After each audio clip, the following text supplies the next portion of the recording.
So, good day, good evening. Okay, so crypto news update tayo today. Today is October 12. So, kahapon, pinag-uusapan itong crypto markets. So, ito yung the biggest crypto market records the largest single day liquidation event in the history. Okay, mula 2009 today 2025. So, itong 2025 at pinakagrabe. Grabe yung bagsak ng market sa crash. Okay, billion dollars ang na-liquidation ngayon. Okay?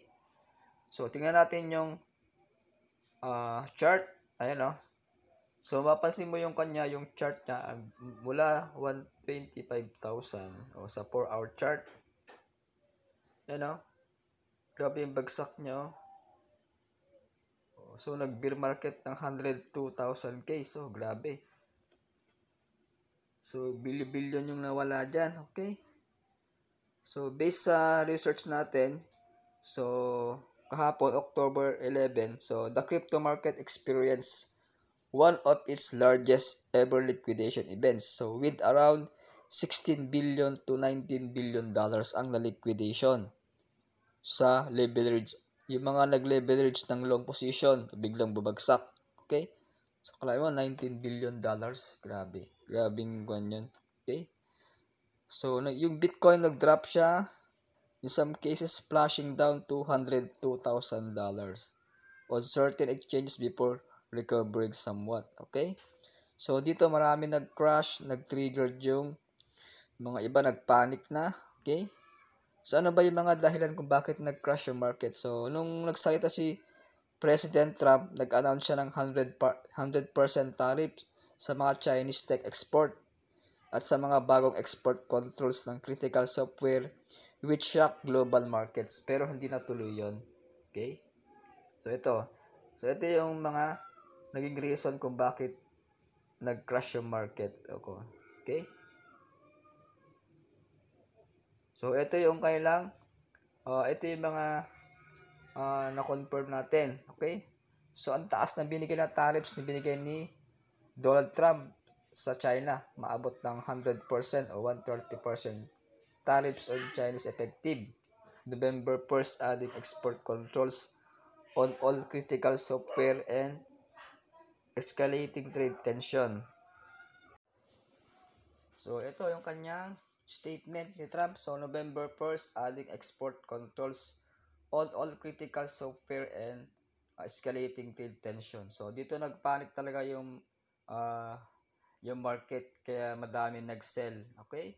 So, this announcement worsened global trade war fears and induced a risk off. Okay? So, marami mga investors nag-selling sila ng both equities and crypto. Ayan. So, ito yung talagang lagi nagbabangayan tong dalawang leader ng China and US. So, maraming nag-liquidation sa force sa leverage margin calls. So, mga traders who had bet on further gains. Mga nag-long position pero nag-short yung market. Ayan. So, ganun din yung Ethereum. So, Ethereum din at Solana. So, nag-dropping din ng 50 to 30%. Okay, yan. So, halos lahat ng altcoins bumaba. Okay? Ayan, yan po yung panic talaga. Okay?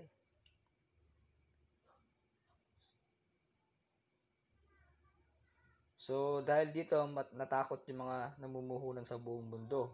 Okay? Bumagsak ang mga stock market, pati ang crypto market na damay. Ayan o. Ayan, grabe, bagsak. Okay? At ito pa yung masaklap. Ito, isang crypto investor and influencer, si Constantine Gallis found dead in Lamborghini amid historic market. Ayan o. Isa sa mga whales na liquidation. Grabe. Ayan. So ito yung nag-suicide dati. Okay? Rest in peace. Grabe. Sobrang depressed siya dito nung bumagsak yung market. Okay? Kasalanan daw ni Trump. Ayan. So Ethereum din bumagsak din. Ayan o. So, ito pa, 8 billion liquidated from crypto market sa loob ng 60 minuto. Grabe. 8 billion dollar. Okay? So, maraming trader ang gumamit ng leverage. Okay? Ayan. So, grabe itong nangyayari ngayon. Grabe. Ayan, Algo, BTC, yan, bagsak din. Ayan, oh. So, nadami dito mga stock market. Ito, Kalshi, yan, oh. Paradigm. Grabe. Okay. So, balikan natin yung ito sa Bitpinas. Okay. Basahin natin yung mga comment nila. Ano nangyari? Ayun, oh. Grabe yung bagsak, oh. Ayun, oh. So, dito over 1 million daw ang na-wipe up from Bitcoin price in just one day. Ayan, oh. Ayan. Yan, medyo mahaba. Okay, yan. 100% tariff sa Chinese imports was all it took to send the global markets bleeding. Okay, talagang niregla itong markets. Stocks collapse, commodities tumbled, crypto crash, all because of one tweet. Isang tweet lang ni Donald Trump, talagang nayanig ang buong mundo. Bagsak ang market. Ayan, oh. So, according to the Kobesi letter, the US dollar is now down over 10% year to date, on track for his worst performance since 1973. Okay? So, yet the S&P 500 is up 34% in 6 months, a rally seen only 10 times since 1930. Ayan, oh. Ayan, basahin nyo na lang. Ayan, grabe ang market.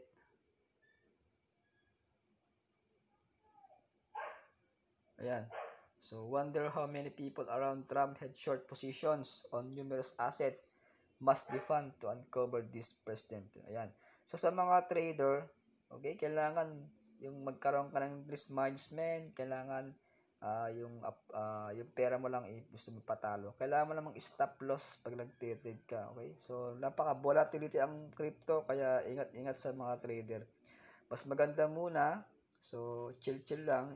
So, wag muna kayong mag-trade. So, mag-stake na lang muna kayo ng mga stable coins kung talagang hindi pa kayo ready sa trading. Okay? Kasi nga, very risky ang trading. Kahit mga expert, matatalo din. Ayan. Yan. Pero meron akong ginagamit na trading, yung tinatawag ng martingale strategy. Yun yung gamit ko. Spot trade ako, nagtitrade spot trade lang para wala tayong sulog. Okay?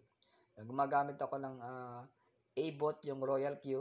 Yun ang ginagamit ko sa trading. Pag bumaba yung market, bibili siya ng yung tinatawag na martingale strategy. Okay? Ayan. So, pwede niya ma-cover up yung loss mo kasi gagamit tayo ng martingale. So, meron tayong formula pag bumaba yung market. Okay? So, kailangan mo lang mag-enroll sa ating iCrypto para mag-guide kita sa trading para maiwasan natin yung liquidation. So, lagi kong tinuturo, spot trading lang tayo. Iwas tayo sa future kasi very risky ang future. Ayan. Yun yung ating tips. Okay? Ayan, oh. So, ito yung mga, mga markets o stock market. Yan. Ang Apple, Nvidia, ayan, oh. Ang dami. Kahit si Elon Musk. So, ang dami bumagsak na market. Ayan. Yan. Sabi niya, ituloy na lang saan niya yung damage has been done na sanction niya. Pataasan sila ng ihi. Tama. Kasi sa mga sanction na yan, tariff, kaya maraming mga naliliquidate yung market. Yan. Nangyari na yan, nakaraan, di ba? Nakaraang taon na nagkaroon ng tariff si Trump, bumagsak ang stock market. So, ngayon naman, naulit na naman. Okay? Parang naulit yung nangyari. Ayan, o. Talagang gusto lang pabagsakin ni Trump yung market para yung mga yung mga chill-chill lang. Ngayon, habang bababa yung market, sa pagkakataon natin bumili ngayon ng Bitcoin mababa. Okay? Timing lang. Ethereum, ayan. Ayan, ang lupit talaga na. Okay? So, yung hindi pa nakasubscribe sa ating channel, subscribe ka para ma-bless ka. So, paki-like and share mo itong video para updated ka sa mga next video ko. So, i-click mo yung notification bell and select mo yung all. Ayan, para like kang update. Para tuloy-tuloy ang ating pagbabalita sa Crypto Update Today. So, ito ang inyong coach, Jonathan Beat. Okay?